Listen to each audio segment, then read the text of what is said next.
Have you ever saved 100 interior design photos on Pinterest, bought beautiful furniture, and still felt like your home doesn't have that designer look? The problem is probably not your budget. It's that you're making design decisions one by one instead of looking at your home as one complete story.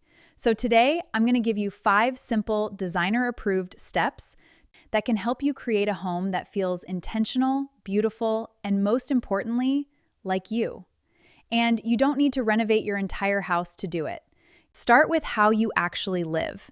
Before you buy anything, stop and look at your home honestly. What is frustrating you every day? Maybe your living room doesn't have enough seating.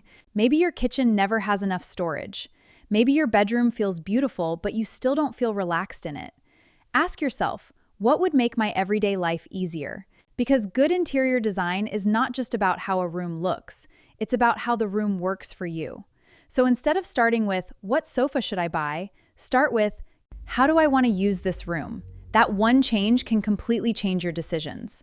Second is decide what matters most. This is something I see people miss all the time. They make a huge list of everything they want, new sofa, beautiful lighting, wallpaper, art, rug, storage, and then they try to do everything at once. And that's when the budget gets messy. Instead, divide your ideas into must-haves and nice-to-haves. Ask yourself, why is this important to me? For example, maybe a large dining table. It is not just about having a beautiful dining room. Maybe you genuinely love hosting family and friends. Then that table deserves more attention and possibly more of your budget. Your home should not be designed around what looks expensive. It should be designed around what adds value to your life. Third is, don't let too many choices confuse you. Now comes the part that can become really overwhelming. It's choosing materials, furniture, lighting, tiles, rugs, and accessories. Because honestly, there are too many beautiful options, and suddenly you have 200 options open. So here's what I want you to do. Create a design direction before you start shopping. Choose a simple foundation, maybe warm wood, soft neutrals, and black accents, or earthy tones, natural textures, and brass. Once you know your direction, every new choice becomes much easier. You're no longer asking, do I like this? You're asking, does this belong in my home? And that is exactly how you reduce design confusion. Fourth is spend more where it actually matters. You don't need to spend the same amount on everything.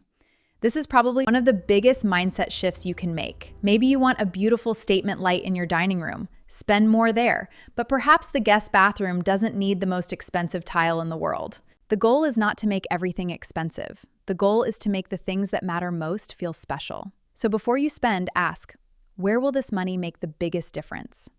That way, even with a realistic budget, your home can still feel elevated. Fifth is start small, but think about the home. And please don't wait. And please don't wait until you have the perfect budget. Or enough time to redesign everything. Start with one small area. Change your cushions. Style your coffee table. Replace an outdated light. Create that gallery wall you've been postponing, because every small improvement gives you something really valuable, design confidence. But there's one important thing. Even when you're decorating one room at a time, keep your whole home in mind. The colors, materials, and overall mood should connect from room to room. That's what makes a home feel like home. Cohesive instead of randomly decorated. And remember, your home does not need to look like a showroom. It should look like you have, just a more polished version of you.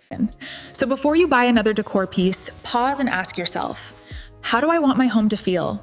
And how do I actually want to live in it? That answer is more valuable than any Pinterest board. And if you found these tips helpful, subscribe to the channel because I share simple interior design psychology, practical decorating ideas, and designer secrets to make your home beautiful without making the process complicated.